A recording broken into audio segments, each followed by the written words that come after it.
For today's episodes, let's talk about the Thomasites and how they helped to start the public system in the Philippines. Do you know who are the Thomasites?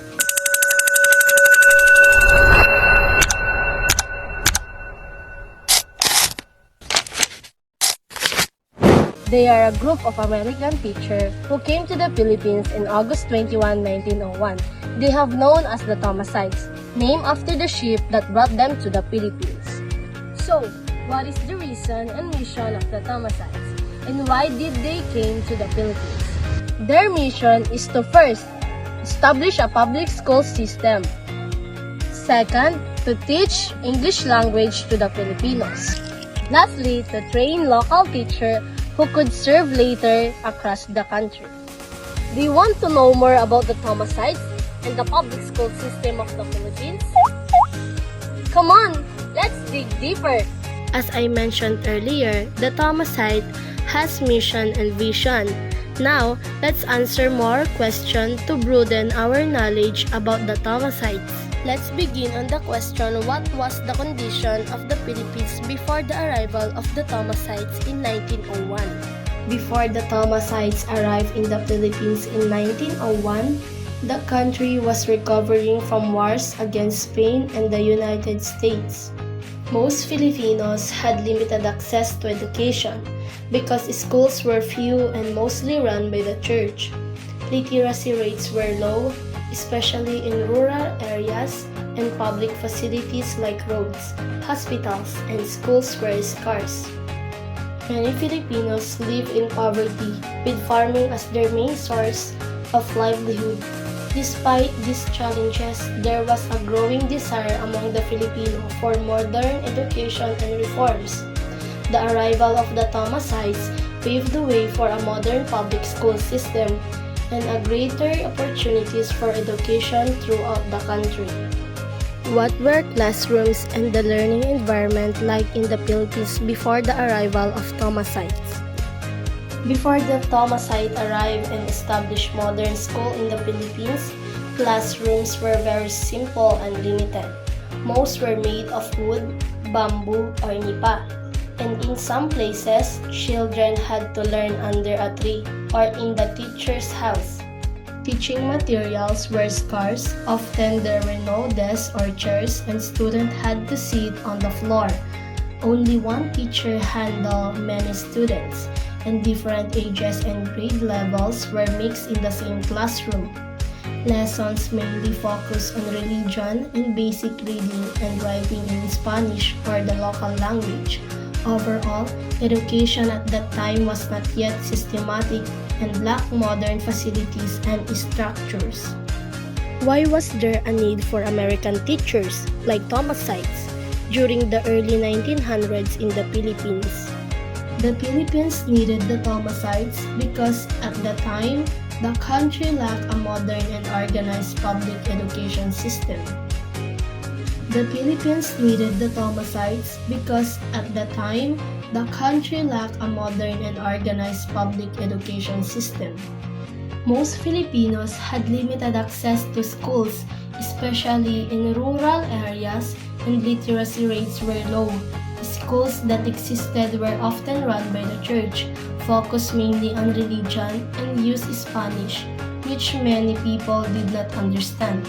There were also very few trained teachers, proper classrooms, or teaching materials.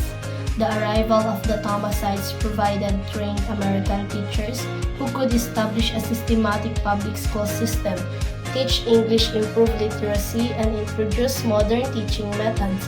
Their presence helped lay the foundation for widespread education and modernization in the Philippines.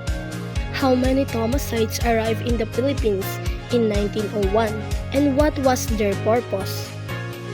When the Thomasites arrived in the Philippines in 1901, there were approximately 507 teachers and instructors. Most of them were Americans, but a few Filipinos were also included. They were sent by the American government to establish a public education system, teach the English language, and provide instruction in various subjects in schools throughout the country. The Thomasites made a lot of contribution to the country, such as introducing English as the official medium of instruction, established the first public school in major towns and cities. The Thomasites established two public schools in 1901. These are Philippine Normal School, now it is called Philippine National University, and Manila High School, now it is called Araulo High School. On the following year, the Thomasites continued to establish public schools, and in 1902, they established 5 more schools. These are Cebu Normal School, Iloilo Normal School, Zamboanga Normal School, Teachers Camp in Baguio, and the most famous of them all is University of the Philippines. Those schools that I have mentioned are some of the schools that they established here in the Philippines. Now, let's talk about the Philippine public system under the occupation of Thomasites. Philippine public school system is one of the main foundations of national development. It provides equal educational opportunities to all citizens regardless of social or economic background. This report discusses the main features of the public school system and how it continues to shape the nation's future. Public school system of the Philippines was formally established during the American period through Act Number 74 of the Philippine Commissions, approved on January 21, 1901. This law created the Department of Public Instruction, which managed and supervised all schools in the country. It introduced a highly centralized education system and made English the official language of instruction in all levels of schooling. Again, what is the official language of instruction during the Thomasites? It is the English language. Now that we already know the condition of the public school system in the Philippines during the time of Thomasites, let's dive in about its key features. A. Free and accessible education, which means basic education is offered free of charge in public school and open to all children. B. Introducing English language. Use of English language as medium of instruction. C. There are 3 levels of education: elementary, secondary, and tertiary.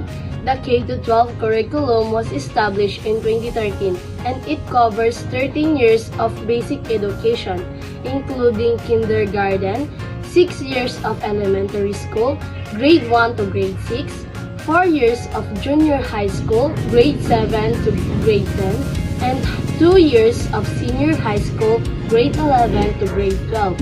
These are the strands under the curriculum of K-12. First, Science, Technology, Engineering, and Mathematics, which is STEM.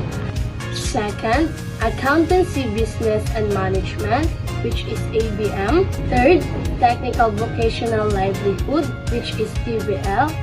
Fourth, Humanities and Social Sciences, which is HUMS. And lastly, General Academic Strands, which is GAS. The 4th key feature is teacher training and professionalization. Teachers undergo formal training and must pass the licensure examination for teachers to ensure teaching competences. Programs and seminars provided by DepEd and universities also help teachers improve their skills and knowledge. The government continues to expand public school across the country. The Department of Education oversees school construction, curriculum development, and teacher recruitment. Especially programs are also implemented to support indigenous people, students with disability, and out-of-school youth. What are the challenges and development they do?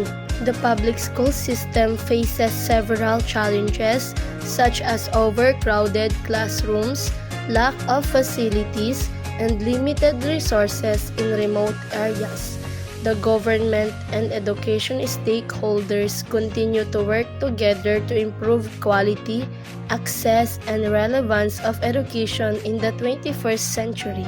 Their legacy lives on in every Filipino classroom that values learning, discipline, and service to the country. So, that is the story of the Thomasites and how they helped build our modern school system.